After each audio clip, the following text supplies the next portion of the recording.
Welcome to the Deep Dive, your shortcut to being truly well-informed. Today, we're plunging into a story that starts in Nepal. Quiet streets suddenly erupting in protest. Yeah, protests so intense they forced government resignations, even brought the military onto the streets. Exactly. And imagine a movement so powerful, it actually gets a social media ban lifted. But this isn't just about Nepal, is it? Not at all. It's really a window into these deeper systemic issues.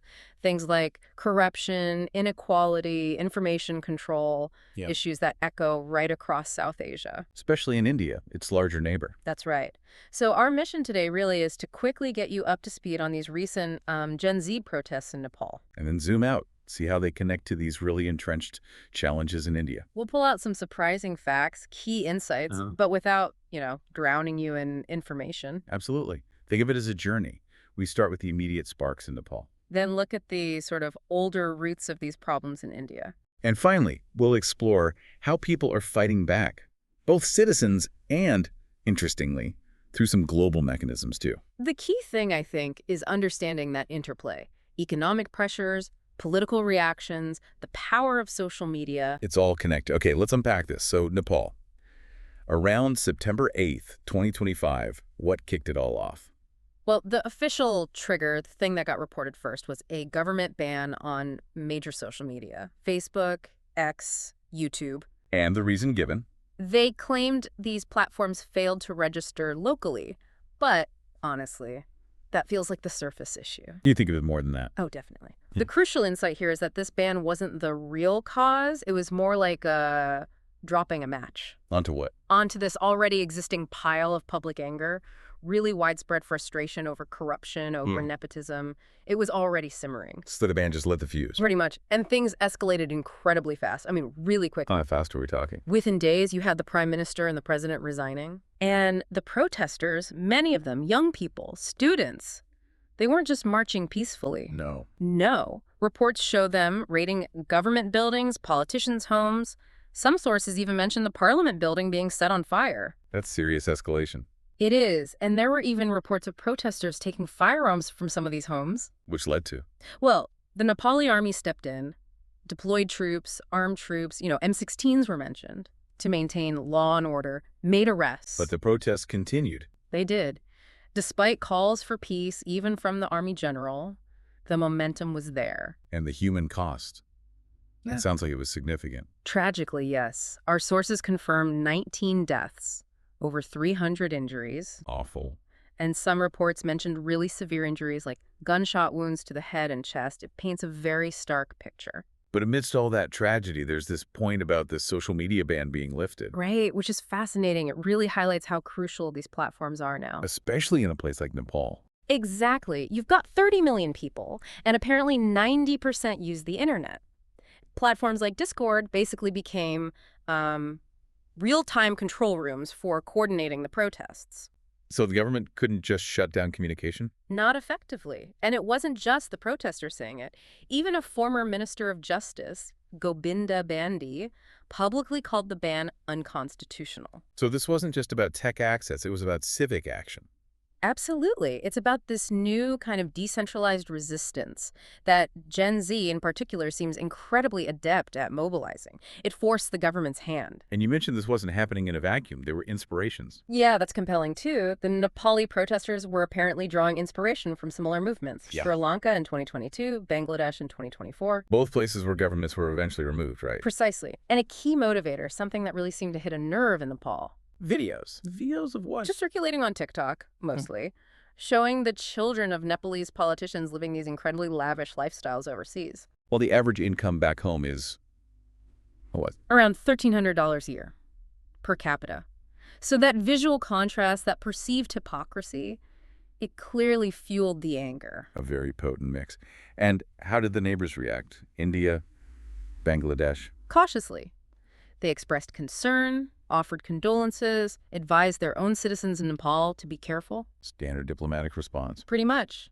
Hoping for peaceful and constructive dialogue, it shows how sensitive regional stability is when things flare up like this. Okay, so that raw anger in Nepal. It's a symptom, you're saying, of wider issues.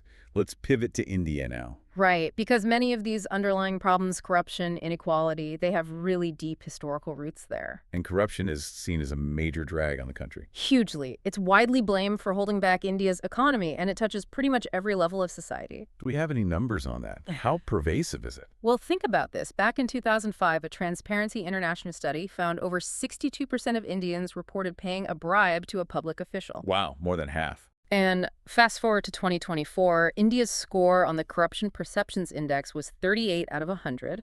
That ranked it 96th globally. Not great. So why does it thrive? What allows it? It's systemic, really. You've got factors like low government wages, high poverty levels, which create incentives almost. Opportunities for corruption. Exactly. Plus, a lack of tight financial controls, really complex regulations, it all contributes. And the bureaucracy itself. Oh, yeah. Excessive rules, confusing tax systems, licensing. It's often opaque.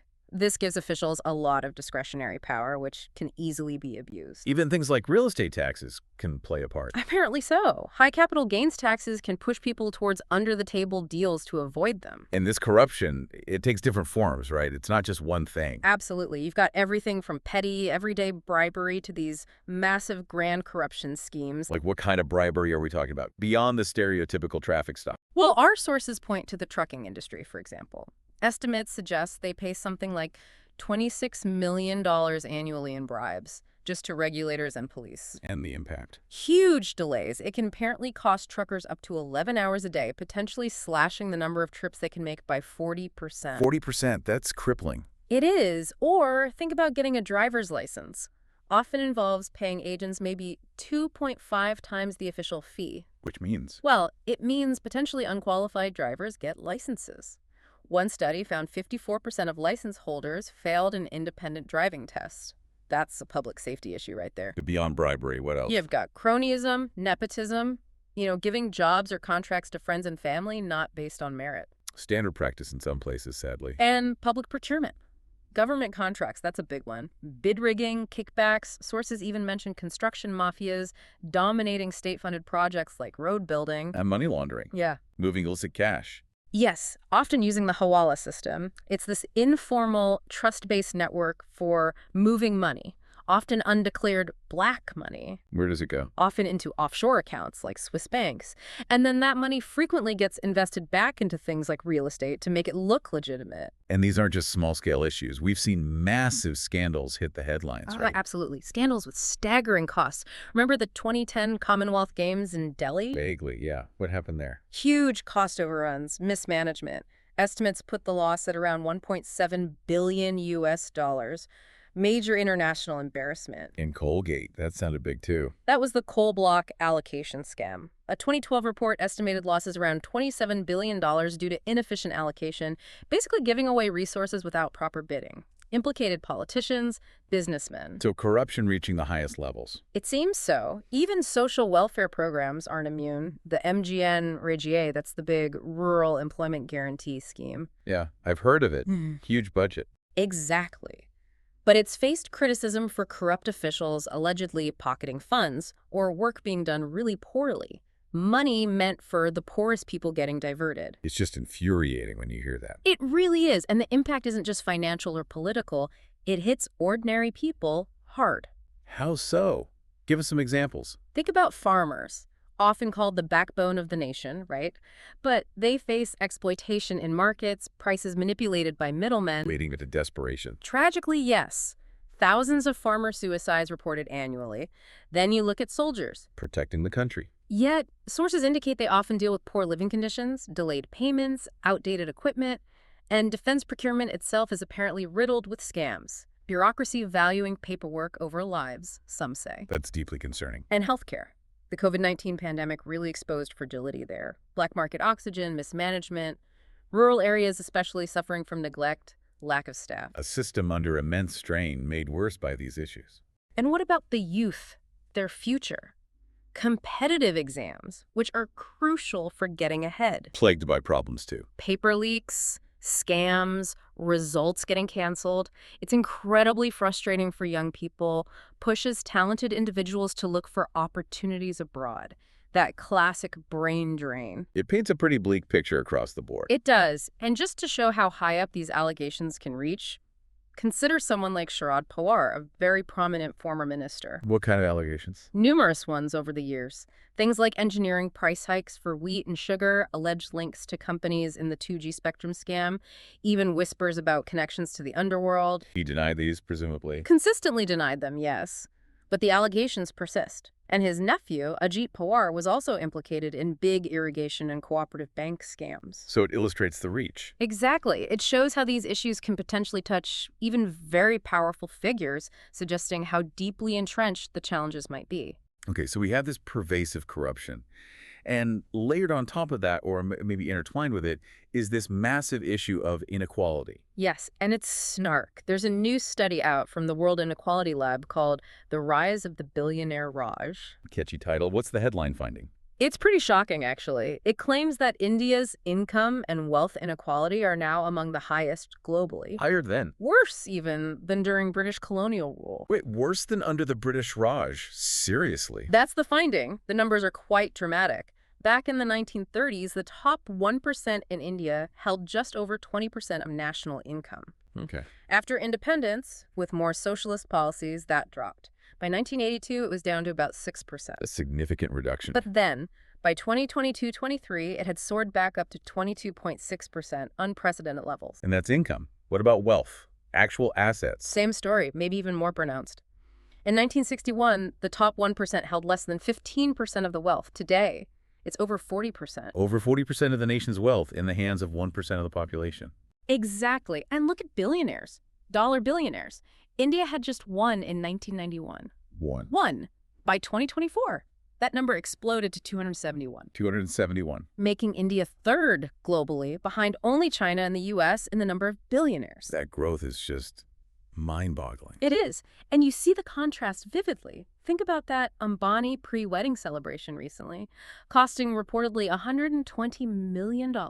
Attended by global CEOs, celebrities. Right. While millions struggle daily, it's just such a stark visual of two completely different Indias coexisting. Are there more sort of everyday indicators of this divide? Yeah, the study points to some interesting ones, like the top 1% of Indians account for 45% of all flights taken within the country. Nearly half the seats on planes filled by the top 1%. Or consider food delivery. On Zomato, India's biggest app, just 5% of users are responsible for a third of all orders. So a small group consuming disproportionately. Exactly. Meanwhile, the data suggests the middle 40% are actually losing ground economically, while the top 1% surges ahead. So what's driving this? Why is the gap widening so dramatically? Well, structurally, India still struggles to move its large agricultural workforce, about 45%, into more productive sectors. Why the difficulty? Part of it, the report suggests, is an education system historically focused on, and I quote, the tertiary education of elites, rather than broader skills needed for manufacturing or services. And then there were those big policy changes. Right. Policy shocks. Things like demonetization in 2016, the rollout of the goods and services tax, GST in 2017, the COVID lockdowns. How did they impact inequality? They disproportionately hammered the informal sector. Small businesses were crippled. Millions lost jobs, particularly lower-income workers. And the tax system, does that play a role? The study argues it does. It suggests the Indian income tax system may actually be regressive in practice. Meaning wealthier people pay less as a share of their total assets. That seems to be the implication, which is why the researchers suggest some pretty radical changes. It's like a super tax, maybe 2% on the net wealth of billionaires, and restructuring the overall income tax schedule. Plus, major education reform focused on creating relevant skills for the broader population. So we've got corruption, we've got inequality, and now let's talk about the battleground that connects to Nepal's story directly, information and trust. Exactly, because if people feel they aren't getting the truth or that information is being controlled, that erodes everything else. And the media, the traditional fourth pillar of democracy, is feeling pressure in India. Increasingly so, according to our sources. The government seems to have significantly expanded its ability to censor online content. How? Primarily through this platform called Sahyog. launched in October 2024. Sayok, what does it do? Okay, this is key. It allows all federal and state government agencies, even down to the district level officials, So potentially thousands of officials. to demand that online content be taken down. And crucially, they're using a section of the IT Act, Section 793B, which appears to bypass earlier Supreme Court safeguards designed to prevent arbitrary takedowns under a different section, 69A. Bypassing safeguards. That sounds serious. It is. X, formerly Twitter, actually sued the Indian government over this. They called Sahyog a censorship portal. What was their main argument? That suddenly you have potentially thousands of unnamed officers empowered to unilaterally decide that information is unlawful without robust checks and balances. Have we seen examples of this power being used? Yes.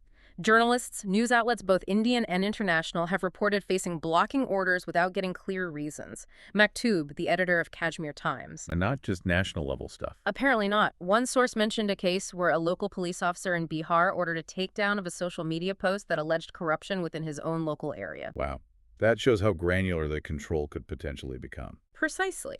So, if information flow is being managed or restricted like this, what does that do to public trust? Especially trust in leadership. Yeah, which brings us to another interesting point about trust and perception. Elite education choices. Right. This kind of paradox. You often hear political leaders emphasizing national pride, promoting Indian institutions. Buy local, study local, that kind of thing. But then, our sources point out, many top cabinet ministers in India actually send their own children abroad for university. To where? Top global universities. Oxford, Harvard, Cambridge, Yale, Cornell. The list goes on. Can you give examples? Sure.